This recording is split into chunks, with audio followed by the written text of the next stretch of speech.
F'attività politika fil-Belt Valletta l-Prim Ministru mexxej Laburista Robert Abela ħabbar l-introduzzjoni ta' leave ġdid għal dawk il-ġenituri li jkollhom trabi fil-kura intensiva. Fakkar li din il-miżura segwi l-introduzzjoni ta' leave speċjali għal ġenituri li jitilfu tarbija. Il-Prim Ministru qal li l-budget se jkollu l-aqwa investiment soċjali fil-waqt li ħabbar ukoll li se titwettaq il-weda li tonqos it-taxxa tal-kumpanniji. Dr. Abela qal li għal darb'oħra l-pensjonanti se jaraw id-dħul tagħhom jiżdied. Kompla jgħid li l-Gvern qed jagħti trattament ġdid għal dawk li għandhom kanċer fil-prostata se jwettaq investiment f'San Vincenz de Paul permezz ta' faċilità l-intermediate care u se jinvesti fir-residenza tal-anzjani f'Bormla. Qal li l-prinċipju tal-Gvern jibqa' titjib tal-kwalità tal-ħajja b'viżjoni li tpoġġi lin-nies l-ewwel. Dr. Abela semma bħala eżempju ġenituri li kienu jeħtieġu kura ta' 2 miljun euro għal kull doża ta' mediċina u l-Gvern sab soluzzjoni u tal-kura u lil bintom. Kompla jgħid li dan huwa eżempju ta' kif il-Gvern huwa mmexxi mill-prinċipju tal-ġustizzja soċjali. Dr. Abela qal li llum Malta għandha l-inqas rata ta' dipendenza soċjali filwaqt li l-investiment huwa rekord bl-aqwa benefiċċji soċjali li qed kellu l-pajjiż.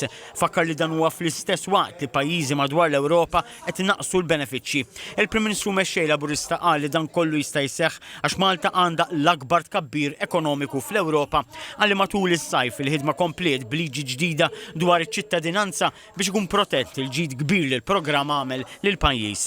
Ftit biss ilu l-Gvern ħabbar bidliet relatati ma' sewqan taħt l-influenza tax-xorb tħabbru miżuri dwar Kemuna u qal li dan is-sajf stess l-ammont ta' turisti li niżlu fuq Kemuna naqas bi 68% li jfisser li dan il-post seta' jitgawda aħjar kompla jgħid Dr. Abela. Ħabbar proġett pilota f'żewġ banjiet li f'żona żgħira minnhom ma jkunx jista' jsir tipjib filwaqt li l-Gvern qed jaħdem bis-saħħa wkoll fuq ir-riklamazzjoni tal-art. Dr. Abela qal li ma jistax ikun li aktar tfal nisa u rġiel innoċenti jibqgħu jinqatlu f'Gaza u għalhekk il-Gvern se jqumu jirrikonoxxi d-dinjità tal-poplu Palestinjan.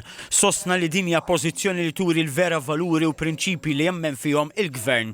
Dwar il-kap ġdid tal-Partit Nazzjonalista Alex Borch, il-Prim Ministru mexxej Laburista tal-awgurju tiegħu u rimarka li l-Partit Nazzjonalista huwa letteralment maqsum minn nofs u lanqas jaf lil min irid imexxih. Qal li għal-wita kulħadd bravu imma r-realtà hija differenti meta jkollok xi pandemija jew gwerra jew xi vapur sejjer lejn il-Palestina.